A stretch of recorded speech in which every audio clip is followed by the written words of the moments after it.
This is Tell Me Exactly. I'm your host, Meridith Janzen. And today we're going to be telling you exactly how to have a successful QPR implementation. Joining me today are two very special ladies. I have Leslie Janzen. Leslie, say hi and tell us a little bit about yourself. Hi, I'm Leslie Janzen. I am a retired dispatcher after 23 years. I've been working with PDC first as an independent contractor since 2012, and I've been full-time with PDC as the QPR training and quality control manager for 2 years. Awesome. Thanks, Leslie. And where are you from in the world? I live in Rapid City, South Dakota. Nice. All right.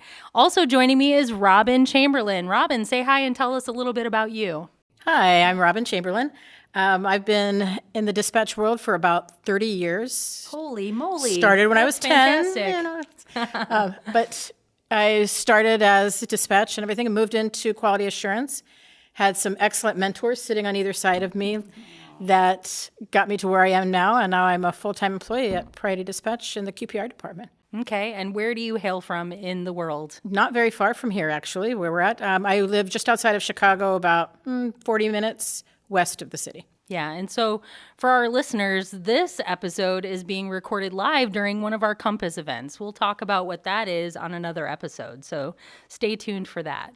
All right. So Leslie and Robin, again, we're talking about how to have a successful QPR implementation. Leslie, I'm going to start with you first. You know how much I hate acronyms. What is QPR? Tell us what it is for those that are listening that may not know what we're talking about. So QPR stands for Quality Performance Review, and we offer a variety of different products to agencies related to Q. We're doing case review, helping with ACE packages, etc. We have full-blown where we will be your Q person, do you case reviews, do reports, all kind of different things that we could provide you, including helping with CDE, webinars, etc. We've grown so much since I started with QPR in 2012, where we just did case review, and things have grown so much in the years since. So QPR, again, stands for Quality Performance Review. It's mostly focused, though, on that case review element, right? And so how does it work? Who's doing the case reviews, Robin? So your agency is taking the calls. We are going to take and review those cases like you would do internally, but we're going to do them for you because some agencies just don't have the extra people that can take care of that for them. So we do that for you. We'll review the cases for you and provide the IPRs, the feedback for you through Aqua, and that way you can get timely feedback back to your call takers. Right. So we're using some contracted Q people from all around the world, and it's a division of Priority Dispatch. So instead of your agency having to figure out how to carve out time and figure out scheduling and identify a person that can, be dedicated to this, you guys are kind of doing the heavy lift, and then they can kind of take it the next step, right? Exactly. Yeah. So all our contractors have to be certified Qs in there, and they go through training when they come on. They have an application process, and if they meet our criteria, we bring them into training, and we provide them a self-paced training first and then an on-the-job training. They have a year to promote from an apprentice trainee to an auditor where they're doing Qs, reviews on a high level, and they don't need any help. Yeah. And so we did an episode with Luke from QPR. And so for those of you that are listening, if you want to learn more about the specific products that QPR offers, definitely tune in for that episode. But again, today we're talking about successful implementation. So take us all the way to step one. What is the very first thing that happens when an agency essentially comes on board with us and says, I'm going to let this team of contractors that Robin talked about do the case review and the heavy lifting for me? What's the first step? The first step is identifying a machine to do the case reviews on. We remote into your system to be able to do the case review. So all the data stays in-house with you. And in an implementation, especially if you're doing a new implementation with ProQA, whether it's medical, fire, police, sometimes that one machine gets lost in the mix that we need to have because they're so focused on the machines that need to go into dispatch. So that would be the first thing, is identify a machine. The second thing, and this is a big one, is that the machine has to have enough RAM in order to Memory, run right? memory. Yeah. Exactly. See, I used another acronym. Sorry. I hate those acronyms, Leslie. Exactly. Has enough memory to be able to run Aqua and an audio recorder, because remember, audio also sucks memory. And so when we have unsuccessful implementations, sometimes it's because the machine's not set up. The other thing, the IT people will go, oh, this is the machine I'm going to identify, but they forget that it doesn't have a sound card, because they know they need to have the recorder, but they might think the recorder already has sound. Sometimes we end up with a machine that doesn't have a sound card, and then we get delayed because now they have to order a card to put into the machine so we can listen to the sound. Okay. So when you're saying identify a machine, does it have to be a physical machine? Does it have to be a laptop or a desktop computer, or can it be a virtual machine? It can be a virtual machine. We have it all. I have agencies that I work with that have a virtual machine. I have an agency that's really small that is using a laptop that sits in the director's office that we dial into, and it just is on all the time. Yeah. So Robin, she talked about the different programs that need to be on these computers. We need to have, obviously, Aqua. What else? The biggest thing that I run into a lot of times is that we don't have access to the recorder. That they forget that there's not a recorder access to that on that desktop that we're signing into. So we have to have that. Like she had said, we also have to have a way to hear it, but we also have to be able to access it. Okay. So it means that they have to give us some way to dial in and then play that, whether it be through whatever their recording system is, they need to have a connection to that on that desktop that we can reach. Right. And so do we need to have CAD? Do we need to have ProQA? Do we need to have mapping systems? What else? It's good to have ProQA. Okay. Because then, that it's on the same version that they're using in the center.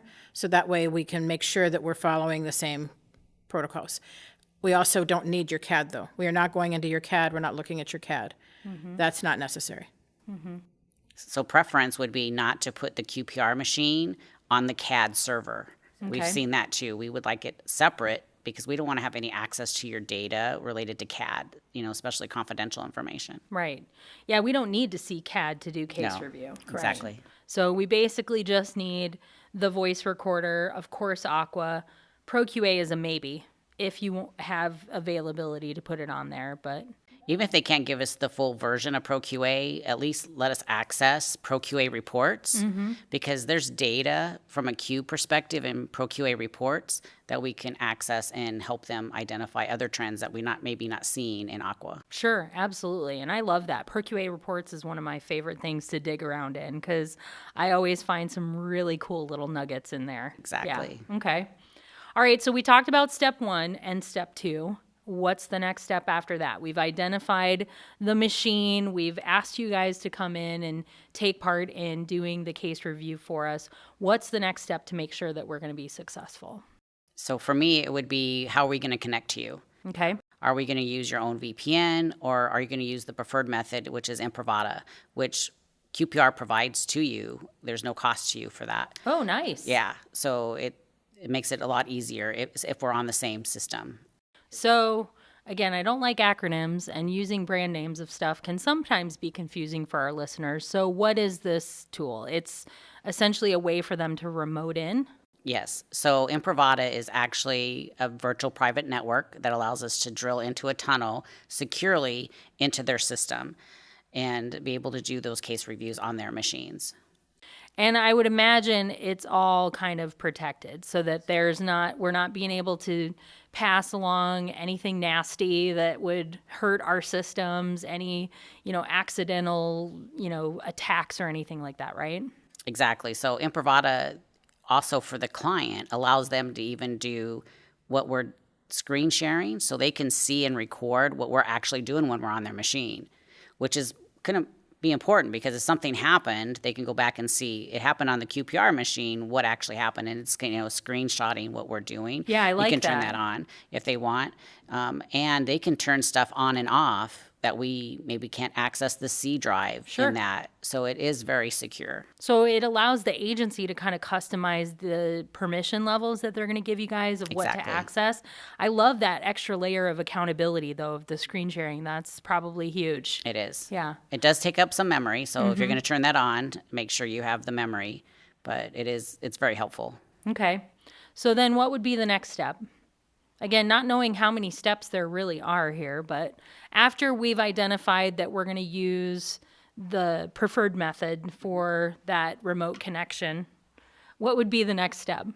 The next one would be, we need your definitions, your special definitions, your jurisdictional approved questions or instructions, so that when we review your calls, we are doing it to the way you guys want them to be done, because remember, those are jurisdictionally approved. So you might have a structure fire that's at 3 stories or more, but another jurisdiction might be 4 stories or more. And if I'm doing it at 4 stories or more, then I'm potentially giving your call takers a deviation that they shouldn't be getting. Yeah, so I want to ask, I have a feeling, not really doing a lot with QPR in my history or my experience, but I sort of have a feeling that this might be an area where some agencies might have a fail point, right? If they are not providing their local jurisdictional settings to us, what can that cause, or what kind of challenges or barriers is that going to create for the successful services delivered? So if we don't have your definitions, then we either have to make it reasonable that that's what they selected, and it's wrong, even though it might be wrong, because we don't know what the policy or the procedure or the definition is, and that can cause confusion within the comm center, because they know what their policy, procedure, and the definitions is, because it came up in Pro QA, and then we reviewed it differently, and so then it can cause confusion. And once you have confusion, it's harder to get them back on the right track and letting them know that, yes, you did actually select the right thing, and that was ours, because we didn't know that the definition was something different than what we thought it was. And is this something that you see as kind of a common hurdle for a lot of agencies, maybe not thinking about providing that on the front end, or is that something that you always have a little checklist before you even get started, you have to have these done? We definitely have to have them. Yeah. Do we go live without them? Yes. Is it ideal? No. Of course not. Right? Yeah. And a lot of times they already have them done, because they've already gone through the implementation and done it with their project manager on the implementation side. We just didn't get them for whatever reason. Because sometimes the people that we're talking to on the Q world is someone different than that was part of the implementation. So now they have to go through, some processes to be able to get those definitions and get them to us. Okay. So talking about kind of local jurisdictional settings and things like that makes me think that there are probably also some policies that come into play, that each individual agency, client agency that you work with might be doing things slightly differently. Talk a little bit about that. Absolutely. Lots of agencies have their own internal policies that they follow, that they've created through their committees and everything, and we need to have those so that we're scoring them based on those. Otherwise, if we don't have a policy that says it's okay for them to do something that you've decided as a center, it's okay to ask this question during case entry, say, and they're asking it, we're going to take a deviation as a freelance question if we don't have a policy allowing that. Sure. So it's really important that we get any of those specific policies as well.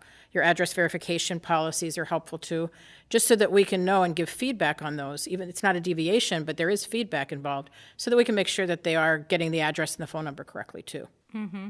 And what would be a good example of some of the local policies that you've seen that maybe most of your clients are probably applying to this kind of thing? Oh my gosh, You there's can so think many. about it for a minute if you need to. There's so many. So I have an agency that asks the phone number before the address. Weird. It's different. I suppose but it works. it works for them. Yeah. And so, we have to let the reviewer know that, hey, that's not going to be asked out of order. Right. So they're following that policy. Depending on how they answer 911. So if they ask 911, what is the emergency? That can change. Okay, tell me exactly what happened. Now that becomes obvious. So we really need to watch those policies when they come in. Do they hamper the process? Are they hampering the protocol? Are they doing something outside of the protocol that shouldn't be happening? Big fat no-nos on that. Exactly. Yeah. And we can help them rewrite that Yeah. or reword it or something to make it work for them. I'm sure you probably mostly find that the agency policies are probably even tighter than what our performance standards would be in some areas, right? Oh, exactly. Yeah. Do you have any examples of that? So in my own agency, if it wasn't a first-party caller, we wanted them to ask the awake and breathing, unless they specifically said, mom's awake, mom is breathing. If they didn't, then we were asking the awake and breathing. Even if they called and said that person was dead, so we can get to the obvious death criteria, we would say, I know you already told me, but I just need to confirm, right? just to confirm, is she awake? Yeah.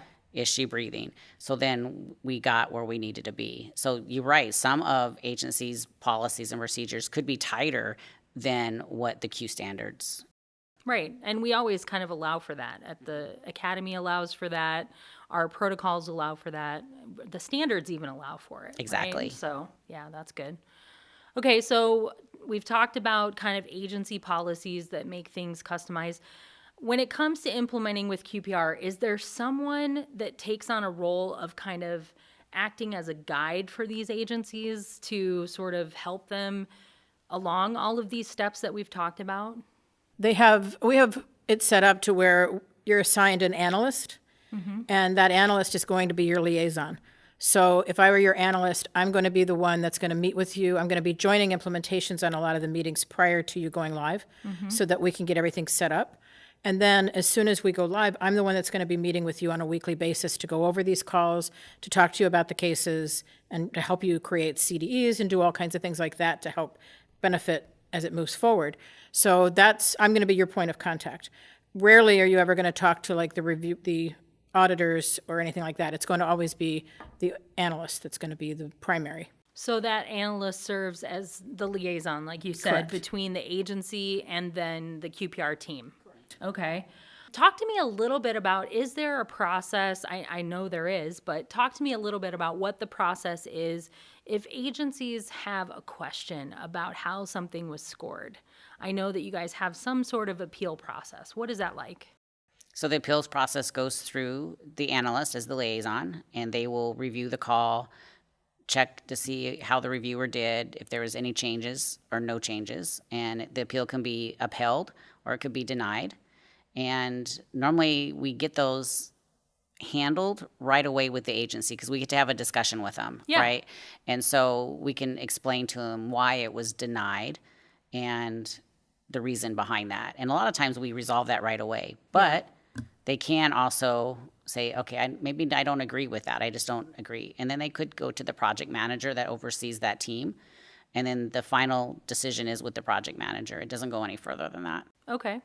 And do you have a lot of those or mostly just with new agencies? What's your demographics on those appeals? I think it really depends on the agencies, Yeah, how involved their Q teams are. Sure. You know, if the Q team's really, really involved and they're like on it and they're looking at every single review that we process, then we could have some appeals. But really, I worked with some really large agencies and we had very few appeals, and they had big Q teams. So also the other thing that I want to ask is kind of walk me through the steps for a call being reviewed, because I know that you guys have some layers of oversight there to make sure that we're catching any kind of human errors or making sure that the work product that we're delivering to the client that is the case reviews is of the highest quality level. Obviously, it's in our name, quality, right? Exactly. So talk to me about what that process looks like. How many people are touching these calls? So it depends on what team you're on. So we have people that are apprentices. They're new. They've been Qs at an agency somewhere, but they're new to QPR, right? So those folks are not capable at a level yet of reviewing cases at a really high level. Yeah, because they don't have the experience. They don't have the experience, right? And, you know, we do have different rules and regulations and guidelines in QPR as well. So we have our own policies, so they have to try to apply those. So they go through our apprentice training, and as they're reviewing calls, there's a significant portion, almost 50%, are getting reviewed by somebody else to look at. They might be listening to those 50% and then giving them feedback and say, hey, you missed this deviation, or you took this deviation when you shouldn't, you could be more reasonable. And then they could also be looking at them 100% and looking at them as not just listening to the 50%, but then looking at them visually, because there's sometimes you can see that in the IPR that they took a deviation, but they didn't leave feedback. So and that's the incident performance report, the right? Incident performance report. I call it the report card that the dispatchers get on each individual call. Yeah. Exactly. So they're in that program for a maximum of a year. If they don't make it out of that in a year, then we're going to let them go and move on to something else. And then once they're promoted to auditor, they don't have people just overseeing all their cases. However, Because they've sort of proven themselves to be valid cues at that point. Exactly. Yeah. They're very accurate, etc. Do they make mistakes? Yes. Sure. However, we can still catch them. How do you catch them, Robin? So then they come to our teams. So us as project managers, we have a team, and on our team will be auditors. And for those auditors, we do spot checks. So they may be an auditor for 20 years. They may be brand new, only a year out or 6 months out of training. We're still going to do spot checks. And that's your job as a project As a project manager, we're doing the spot checks right now. So we're going to be going in and we're going to be randomly picking some cases of theirs, and we're going to be reviewing those cases to make sure, almost as if we were like the mentor program that they're doing in training. We're going to do the same type of thing, and we're going to listen to those cases, make sure they're marked correctly, make sure the feedback's right. Are they giving strength-based feedback? Are they supporting the agency? So those are the kind of things we're going to look at, and we're going to then make sure that they're falling within. And we have a certain guideline that they have to do and a certain score they have to meet. And if they don't, then we continue to revisit. We give them feedback. We revisit it again in a few weeks to see if they've corrected anything that needed to be corrected. Excellent. And if they don't correct it, we could put them back into the apprentice program Gotcha. and mentor them there again. Okay. So kind of, again, following the route of a case review. So one of your independent contractor's auditor is going to review the call. Then what happens next? And once the cases are reviewed, depending on what the service the agency has, we may be doing, the analyst may be doing reports for them and putting together that data and everything to present to them on a weekly meeting that they're meeting with that agency to go over and to talk about those cases. And we'll give them feedback, give them some training, give them some CD ideas, things like that that'll help them to correct anything that they're seeing within their agency, trends and things we're seeing. I really like how our contractors are. They will highlight cases like, man, this person did great customer service on Love this it. case. Or if they're in the middle of the week doing their case reviews and they catch a case that, oh my gosh, this is a really bad case. You need to guys hear this right away. They're really good about communicating to the analyst for them to say, hey, we need you guys to look at, the agency, look at case 1, 2, 3, 4, 5. There's some significant issues with this case that could cause you some issues. That way they're not blindsided. They typically get a big heads up because we do that. And then they're ahead of the game versus being reactive. Yeah, those ones that we need to jump on urgently. Yeah, Exactly. we don't want to have more delays in getting in front of that person. Yeah. And I love to hear the recognition. I'm a big proponent for that. Every time I visit an agency, I am talking to them about how they're recognizing excellence in their people, because I think that is so important to make sure that these dispatchers don't feel like they're just constantly getting a black eye from us, and the only time they hear from us is when they've made a mistake or done something wrong. And Exactly. so I'm loving that that is a part of your program. That's excellent. Okay, so then now let's talk about some lessons that you both have learned over the years. What are some of the things that you have seen that agencies that might be considering implementing QPR want to maybe avoid so that they can be successful on their pathway? Make sure you have the process on how you're going to give feedback, because feedback is so important. You can give them feedback via email, but did they read it? Yeah. Did they understand it so that they can improve? So look at your feedback process. What is it going to be?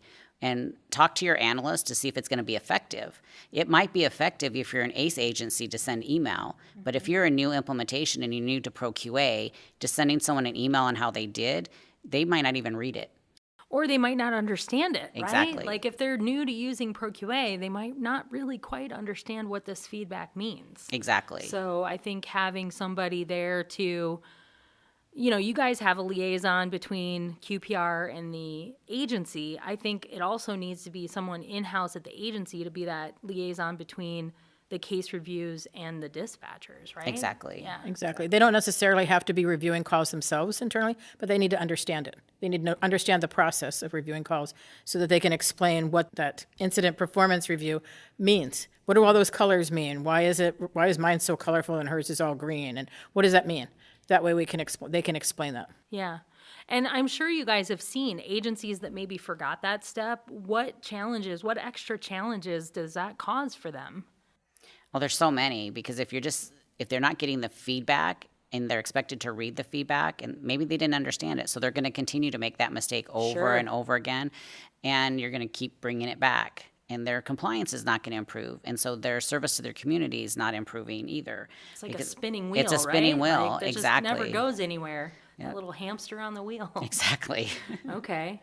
All right, so that's maybe one of the challenges. Any other like major lessons that you guys have learned over the years on how to really set agencies up to do the right thing? What are some of the things that maybe have been missed in the past? So a lot of times people that implement the protocol think it's a dispatch thing. That's just dispatch. That's dispatch is doing these questions and stuff, but really it's not. It's a whole system from not just the dispatch center, but to the response, to what we're giving and helping in there. There's so many times that when I was doing implementations and doing post-go lives that I would go on site and I would look at their Pro QA reports. I'm like you, I love Pro QA reports. Yes. And I would see something that wasn't necessarily Q related and how they're doing it, but could save the agency money. Right. Like, for example, an agency that was sending a fire truck to snake calls. They did 55% of their fire protocol in 1 month was snake calls. And they were sending a fire truck with 4 people. And I'm like, could we do this better? How much is that costing you? Yeah. You right? So, we were able to Snake have calls. snake calls. They had a lot of snakes. Only I in guess. South Dakota. Oh my goodness. It wasn't in South Dakota. But, then we got to have a conversation with their DRC and their DSC and like, how much is that costing your agency every year to send a fire truck with 4 people to deal with a snake? Sure. And could we do that cheaper? Could we do it differently? What could we do? Yeah, and I've often even seen the flip side of that as well, right? Like, why not send an officer on a cardiac arrest because that officer has an AED in his trunk? Exactly. And if you're talking about a 30-minute drive time for that ambulance because it's a really rural area, but that officer is only 10 minutes out, that's a no-brainer. Exactly. Right? Yeah. And sometimes we forget about that when Yeah. we're implementing. And so we can bring that to light and say, hey, this isn't just a dispatch thing. It's also for the response, for the responders, and for the community. Robin, what's your favorite part about working with agencies and delivering services with QPR? My favorite part would be watching them grow, watching the click and the light bulb go off, and you start to see the compliance get better and better. You start to see it make sense to them. They understand it. When you have an agency that, I call it all in, when you have agencies that are, attending the meetings with their analysts, they're asking questions, they're bringing things up, they're going back to their people on the floor and saying, let me show you what I just learned. Because everybody goes through the class, but then it's how many weeks before they're really applying all that knowledge they learned in the classroom to taking live calls. So by having that medium where the management and stuff are meeting with us or the training team is meeting with us and then coming back to the floor and saying, I just learned this, I just remembered this. Pro QA refreshers, things like that, just to remind them. And then when you start to see the compliance raise, you see the difference in the attitude as well in the center, like where they're excited about getting their feedback. They want their feedback. They're more motivated. Exactly. Exactly. And that's another nice thing about the analyst and their contact with our clients is that they might see something that they might need an ESP day. Like they need to have a refresher, and then they can take that to Robin, and then Robin can reach out to you, and then we can get them an ESP day so then they feel more confident in whatever they're doing. ESP is extended service plan. So many of our user clients have a part of their maintenance agreement, some on-site days or even remote days that they can use for support. And yes, I'm the coordinator for that. So they would come to me. So, Exactly. And I love giving agencies support in that way because we can really customize it and meet their needs. Okay.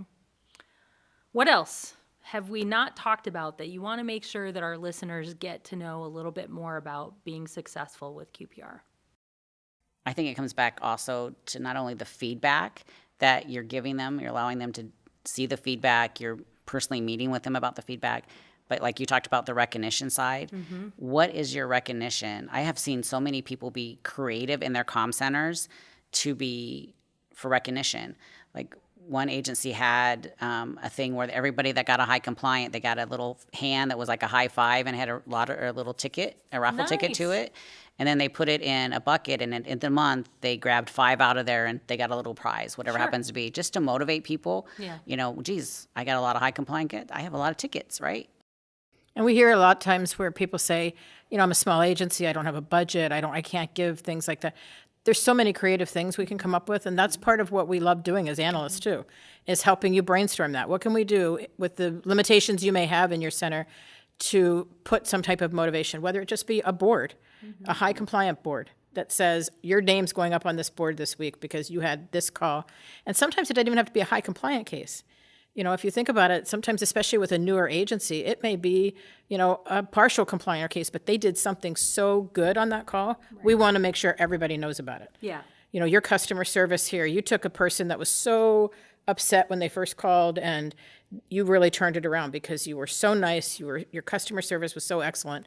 I want to make sure everybody knows you did that. Yeah. It's important that they get those types of feedback too. I love it. So what would be your advice to our listeners that really just want to know what the secret sauce is? How can you be successful with QPR specifically, or any kind of, quality assurance improvement, quality improvement program that they have locally? If they're not quite ready to take the step into QPR, what are maybe 2 things that they could be doing tomorrow that will help them? Regular reviews. Love it. Got to do it on a regular basis. If they're not getting feedback on a regular basis, they're still going to make mistakes, and it's going to be harder for them to correct their mistakes because it's been so long. They might not even remember the call, right? Mm-hmm. If it's been 3 weeks, they might not even remember the call. Timely, right? Timely right. Goes hand in hand with regular. Exactly. And being consistent, like making sure that, okay, this week we did this many cases, but now we haven't done any for 3 weeks. Mm-hmm. It's really important to be consistent on a weekly basis, or however you have yours timed out, just so that they know that they're going to get that feedback. How does the QPR team, with so many contractors that are worldwide, maintain that consistency among their queues? Oh, good question, because we calibrate with our whole team every quarter. So they just finished out second quarter. Outstanding. And they have to review 3 cases per discipline that they're certified in. And then we have a control case for each one of those cases, and we do some data in the background so they'll know what was the mismatch, and they get education. There's a training document that goes with that, and they get education on how they did. And then now we can track that and look, okay, XYZ is having problems with this particular area, and then we can give them some feedback and help them get over that when they're doing case reviews too. That's outstanding. I love it. Very robust calibration happening with these hundreds at this point of I think we have 180 contractors. Okay. Yeah. All right, guys. So thanks so much for your time here today. I appreciate you coming and giving a little bit of insight of the ins and outs of QPR. You guys are doing a fantastic job. Thanks for coming. We'll have you back again. Thanks for having us. This has been a this was fun. Great experience. Yeah, keep up the good work. Thank you. Thanks for tuning in. If you enjoyed the show, give us a 5-star rating wherever you get your podcasts. Be sure to let us know what you liked, and subscribe and follow us on Instagram and Facebook. Look for @TellMeExactly to get the latest on all things emergency communications. Tell Me Exactly is a Priority Dispatch Corporation podcast developed by our team of protocol experts and hosted by me, Meridith Janzen, with Cody Ekman as producer, Reading Roberts as sound engineer, Scott Robinson and Jason Barber as executive producers.